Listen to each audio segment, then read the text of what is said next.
नमस्कार। राधे राधे, हर हर महादेव। मैं आपका आचार्य देव। नवीन वर्ष की आप सबको मंगल में शुभकामना। खुश रहें, स्वस्थ रहें, मुस्कुराते रहें। आध्यात्मिक उन्नति आवश्यक है सामाजिक उन्नति के साथ साथ। तो यह वर्ष आपकी आर्थिक उन्नति और आंतरिक उन्नति के लिए हो। आज हम इस वीडियो में बात करेंगे प्रयागराज में महाकुंभ, दिव्य कुंभ, भव्य कुंभ का आयोजन हो रहा है। तो प्रयागराज यदि आप जा रहे हैं तो कैसे पहुंचे, ये आपको मुझसे बेहतर पता है, लेकिन वहाँ क्या क्या देखें, क्या क्या करें, प्रयागराज में महत्वपूर्ण क्या है, क्या जाके देखना चाहिए, क्या करना चाहिए।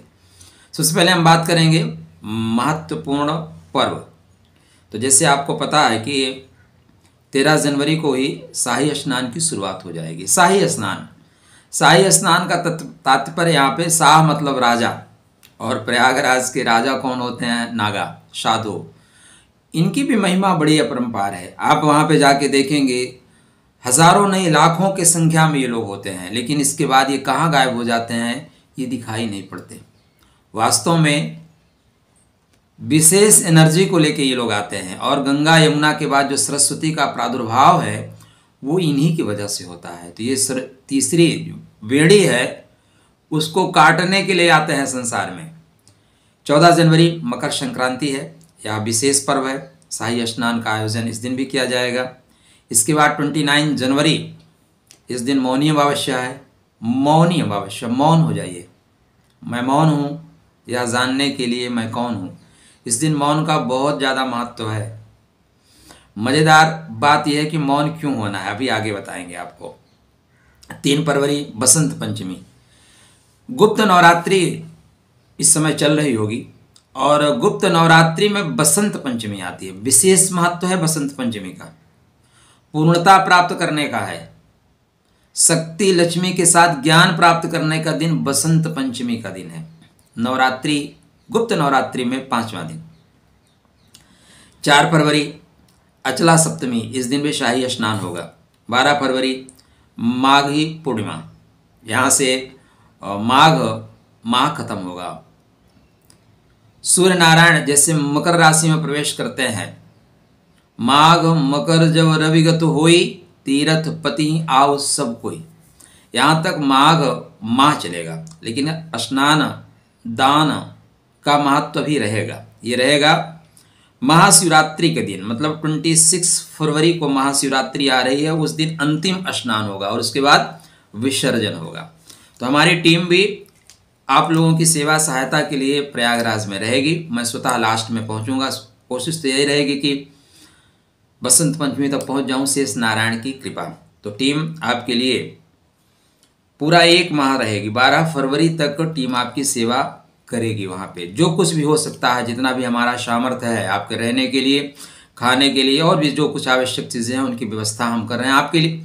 आते हैं तो भी, नहीं आते तो भी हम जितना कर सकते हैं लोगों के लिए करने का संकल्प परमात्मा ने करवाया है। तो अगर आप प्रयागराज पहुंच रहे हैं तो पहला काम क्या करेंगे भाई? आप चाहे मुख्यतः 2 स्टेशन इस बीच पड़ रहे हैं, या तो प्रयागराज जंक्शन या छ्यूकी, 2 जगह ही ट्रेनें इस बार रोक दी जाएंगी।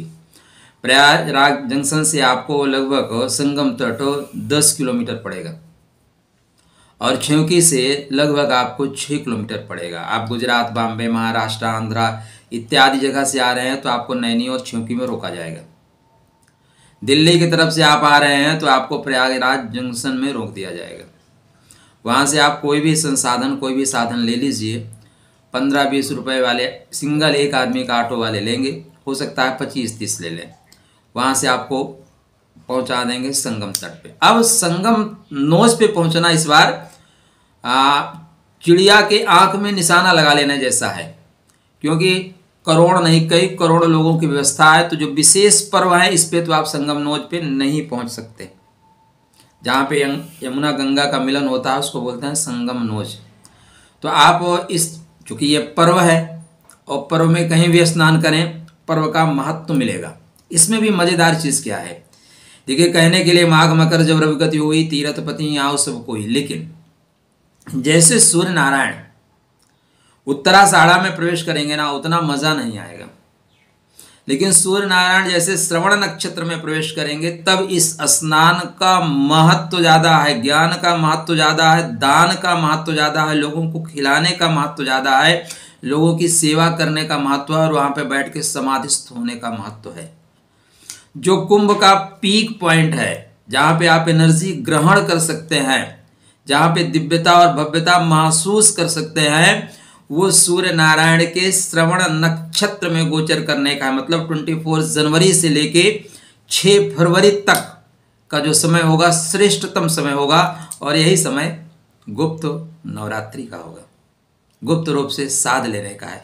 तो आप संगम तक पहुंचते हैं, संगम में स्नान करिए, मनसा वाचा कर्मणा, सिर्फ शरीर को पवित्र मत करिए, वहाँ पे प्रणाम करिए कि प्रभु हमारे जीवन से त्रिदोषों का नाश हो, हम स्वच्छ मन लेके यहाँ जाएं, लोग क्या करते हैं हम भूल जाएं, हम अच्छा करें, हमारे मन को निर्मल करिए।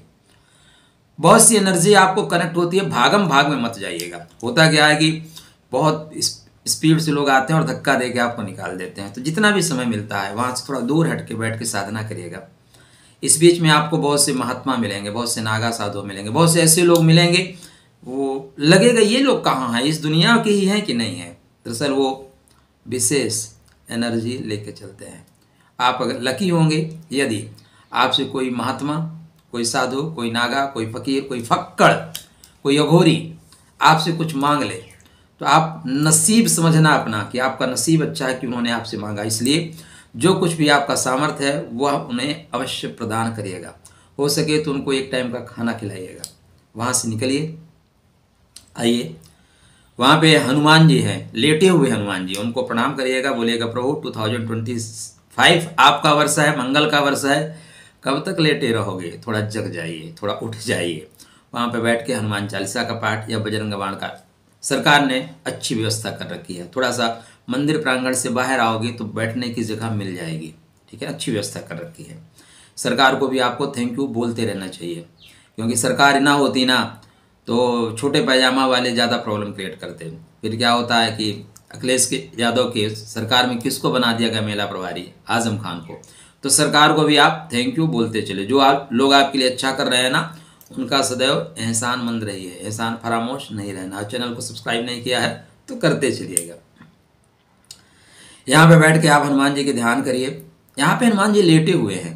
पूरे भारतवर्ष में 3 हनुमान जी एक जैसे हैं। यहाँ पे आप देखेंगे तीनों हनुमान जी यमुना के तट में है, इवन देन ये कहिए यमुना के बीच में है। एक राजापुर में आपको पड़ेगा, ठीक है ना, नंदी तौरा बोलते हैं, वहीं से स्टार्ट होती है। सेम प्रतिमा जो आपको प्रयागराज में बंधवा के हनुमान जी की मिलेगी, सेम प्रतिमा वो आपको राजापुर में मिलेगी। उसके बीच आए, वहाँ से राजापुर से आप धीरे से सफ़र तय करें, लगभग 50% आएंगे तो एक और हनुमान जी मिलते हैं यमुना जी के बीच में।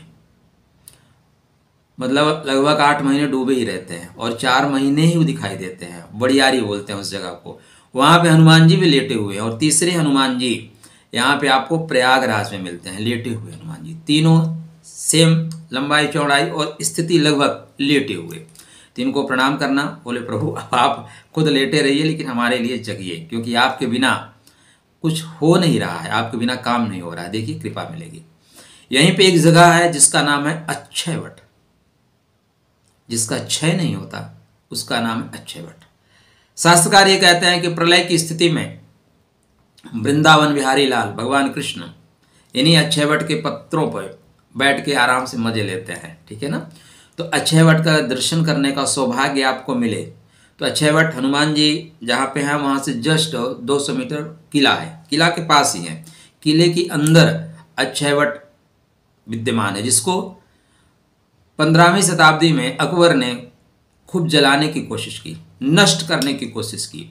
उसको जला दिया गया, उसके ऊपर लोहे का चद्दर चढ़ा दिया गया, लेकिन वो अक्षयवट है, उसका क्षय नहीं हो सकता। वो पुनः निकल आया है, निर्मित हो गया है और उसकी शाखाएं यमुना जी के मतलब किले के बाहर भी दिखाई देती हैं। किंतु यदि आपको मौका मिलता है अक्षयवट जाने का, वहाँ जाइएगा, बैठिएगा, प्रणाम करिएगा। पत्ते तोड़ने की गलती मत करिएगा, क्योंकि आप सब लोग एक एक पत्ते तोड़ने की कोशिश करोगे तो अक्षयवट का क्षय हो जाएगा। इसलिए आपका धर्म है, आपके प्रतीक हैं और उन प्रतीकों का महत्व आपको पता होना चाहिए, उन प्रतीकों का सम्मान आपको करना चाहिए। वहाँ से आप आगे निकलते हैं मनकामेश्वर मंदिर, यमुना जी के तट पे है, मन की कामना को पूर्ति करने वाला। एक और वहाँ से मनकामेश्वर मंदिर है जिसको छोटा कैलाश कहते हैं, वो यमुना जी के तट पे वो भी मंदिर है और स्कंद पुराण में वर्णित है, दिव्यतम है, भव्यतम है, वो पर्वत के शिखर पे है, लगता है छोटा कैलाश है। वहाँ से पड़ेगा 45 किलोमीटर। अगर आप वहाँ जा सकते हैं तो ठीक है, नहीं जा सकते तो इस मनकामेश्वर का आपको दर्शन करना चाहिए। इलाहाबाद में, प्रयागराज में घूमने लायक और जो जगह, क्योंकि आप जा रहे हैं ज्ञान के लिए, तो यहाँ पे 2 शक्तिपीठ हैं।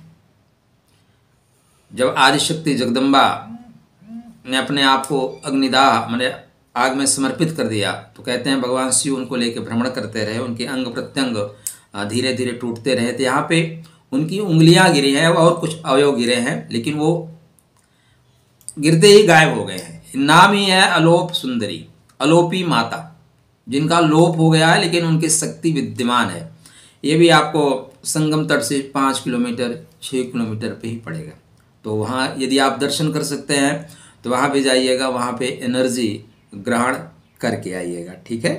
तो यह आवश्यक चीज़ है। एक और माता हैं जिनका नाम है कल्याणी, कल्याणी माता, मतलब जगत का कल्याण करने के लिए उत्पन्न हुई हैं, तो वो जगत के कल्याण करने के लिए आई हैं। तो अगर यदि आप दर्शन कर सकते हैं उनका भी, तो उनका भी दर्शन करिएगा। एक और महत्वपूर्ण स्थान है भरद्वाज पार्क। जब भगवान राम निकले अयोध्या से तो भरद्वाज मुनि से मिलते गए, और जब भरत जी ढूंढते हुए आए तो भरत जी को भी उन्होंने ज्ञान दिया, ठीक है ना। हानि लाभ जीवन मरण जस अपजस विधि हाथ, ठीक है, यहीं पे पंक्ति कही गई है। एक और जगह है जिसका नाम है श्रृंगवेरपुर, वो भी दिव्यतम भव्यतम जगह है। भगवान राम को जहाँ पे गंगा जी पार कराई जाती है वो स्थान है श्रृंगवेरपुर। एक और जगह है संगम तट से वेणी माधव मंदिर, ठीक है, बहुत प्रसिद्ध मंदिर है। तो इस तरह ये 7-8 जगह ऐसी हैं प्रयागराज में जहाँ पे यदि आप जा रहे हैं तो इन जगहों को घूम के आना चाहिए। आप अपने परिवार को, अपने बच्चों को इन महत्वपूर्ण स्थानों को दिखाना चाहिए। बहुत भाग दौड़ की जिंदगी रहेगी, इतना समय नहीं मिलेगा। विशेष पर्व पे जाएंगे तो आप कहाँ स्नान कर लिए और कहाँ से कहाँ पहुँच गए आपको खुद पता नहीं चलेगा। इसलिए यदि आप परिवार के साथ जा रहे हैं तो विशेष पर्व पे बिल्कुल मत जाइए। कोशिश करें 24 जनवरी के बाद जाएं, क्योंकि यहाँ पे हो क्या रहा है, क्यों इसका महत्व मैं 24 जनवरी को आपको बता रहा हूँ। इन्हीं सारी चीज़ों के लिए ज्योतिष बनी है। सूर्य नारायण 24 जनवरी को श्रवण नक्षत्र में होंगे। श्रवण लिसनर नक्षत्र है, भगवान विष्णु के कृपा प्राप्त नक्षत्र है। आपके आत्मा के स्वामी सूर्य नारायण स्वतः श्रवणेन्द्रिय को प्रबल करके बैठे हुए हैं। बोलते हैं प्रभु कुछ ज्ञान दो। किसके चरणों में बैठे हैं? भगवान विष्णु श्री हरि के चरणों में बैठे हैं ज्ञान प्राप्ति करने के लिए। तो इस समय जो आप वहां पे कथा सुनेंगे, जो ऋषियों की वाणी सुनेंगे, या हो सकता है कि प्रत्यक्ष सुनाई ना दे, अप्रत्यक्ष आपको अनुभूति हो, वो दिव्यतम होगी, भव्यतम होगी। यहां से लेकर सूर्य नारायण जब तक श्रवण नक्षत्र में होंगे आपकी साधना, आपकी आराधना विशेष फलवती होगी। तो कोशिश करें कि इसी बीच में जाएं, वहां पे बैठ के ऋषियों को सुने, महात्माओं को सुने, ज्ञान लें। इस दिव्यतम भव्यतम कुंभ को आप अपने जीवन में ग्रहण करें। जब आप जा रहे हैं, आप किसी भी शहर से जाएंगे तो मोटा मोटा अगर आप ठीक ठाक जगह है तो एसी में कोशिश कराएंगे कि एसी में आपका रिजर्वेशन हो। परिवार के साथ जा रहे हैं तो मान के चलिए 5 से 6 हज़ार रुपये तो आपका टिकट होगा, आने का 6 हज़ार, जाने का। वहाँ पे रहोगे तो आजकल होटल तो बहुत महंगे महंगे हैं, 2-2, 3-3, 5-5 हज़ार। हर जगह लोग रहते हैं, मौका ढूंढते रहे, मौका मिलेगा हम चौका मारेंगे। तो इंतजार भी करते हैं 6 साल, 10 साल, 12 साल। तो दिव्य कुंभ भव्य कुंभ लग रहा है तो आपको होटल का भी खर्चा लेंगे। ये सारा काज करने के बाद आप जोड़ोगे तो 10-12 हज़ार का ट्रिप आपका पड़ ही जाएगा, कम से कम पड़ेगा। लेकिन महत्वपूर्ण क्या है जो मैं आपको बताना चाहता हूँ, देखो आप होटल वाले को दे दो, ठीक है, आप ट्रेन को दे दो, आप गाड़ी कर लो, किंतु सबसे महत्वपूर्ण क्या है, प्रयागराज क्षेत्र में, ठीक है, कुंभ के क्षेत्र में आप क्या कर रहे हो, उसके पहले आप कितनी तैयारी करते हो। हम आपसे मिलने आ रहे हैं, कितनी प्लान करते हैं कोई मतलब नहीं, आपसे मिल रहे हैं उस टाइम क्या कर रहे हैं। तो इस टाइम कोशिश ये करिएगा कि वहाँ पे जा रहे हैं तो कुछ दान करके आइएगा, कुछ लोगों को खिला करके आइएगा, कुछ लोगों की सेवा करके आइएगा। आप अपनी मनोकामना के अनुसार करिएगा, निश्चित रूप से आपको लाभ होगा। आप 15,000 अपने यात्रा पे सफ़र कर रहे हैं और वहाँ पे 1,000 रुपये देने में भी आपको संकोच हो रहा है तो मत जाइए। फिर घर पे बैठ के टीवी पे लाइव देख लीजिए, वहीं पे एक बाकट गंगा जल में गंगा चयु यमुना चयु गोदावरी सरस्वती नर्मदे सिंधु कावेरी जलम सन्निधम कुरु बुला लीजिए और वहीं पे बाथरूम में बैठ के नहा लीजिए। जब इस तरह स्थान पे जाइएगा तो वहाँ पे इन चीज़ों को बल दीजिएगा, इन चीज़ों के लिए अपने बच्चों के लिए करिएगा, क्योंकि आज आप जो कर रहे हैं ना आपकी पीढ़ी देख रही है। अगर आप करेंगे तो बच्चे करेंगे, आप नहीं करेंगे तो बच्चे भी नहीं करेंगे। इस दिव्यतम भव्यतम कुंभ में आपका हार्दिक स्वागत है। मैं स्वतः तो नहीं रहूँगा, लेकिन मेरी टीम वहाँ पे 1 माह आपकी सेवा के लिए, आपकी सहायता के लिए विद्यमान है। यदि आपको वहाँ पे स्थान नहीं मिल रहा है तो 1 दिन 2 दिन के लिए हमारी टीम आपकी व्यवस्था कर सकती है। हालांकि बहुत लोगों ने बुकिंग करा ली है तो टीम के पास भी शायद जगह ना हो, फिर भी होटल वाली सुविधा तो नहीं, लेकिन एक आश्रम वाली सुविधा आपको प्रदान करने की मैं कोशिश कर रहा हूँ। वहाँ पे आपके रहने खाने की जो भी कुछ व्यवस्था हो सकती है वो आपके लिए की जा रही है। विशेष पर्वों पे हमारा प्रयास ये है कि जैसे शाही स्नान आ रहे हैं, विशेष पर्व 14 तारीख जनवरी, उसके बाद अमावस्या, बसंत पंचमी, इन सब पे लोगों के लिए कुछ किया जाए, कुछ खिलाया जाए, क्योंकि इस दिन लूट सके सो लूट। लोग भी अपने भाई, अब मैंने कल देखा कि एक चाय वाले ने अपने चाय के लिए लिया है 2 करोड़ 80 लाख का उन्होंने ठेका लिया है। तो 2 करोड़ 80 लाख उन्होंने लगाया है तो भाई 5 करोड़ तो कमाने के लिए लगाया होगा, 4 करोड़ कमाने के लिए लगाया होगा, तो उनकी गलती नहीं है। तो यहाँ पे हम प्रयास कर रहे हैं कि जो लोगों को, जितने लोगों को बांट सकते हैं खाद्यान्न, मतलब प्रसाद, खाद्यान्न नहीं प्रसाद, वो बांटे। तो आप भी अपनी तरफ से कोशिश करिएगा, अपनी तरफ से सहयोग करिएगा। जहाँ भी हैं खुश रहिएगा, स्वस्थ रहिएगा, एक दूसरे का सपोर्ट करिएगा। परमात्मा आपका मंगल करे आपके लिए। राधे राधे, जय श्री कृष्णा और जय गंगा मैया।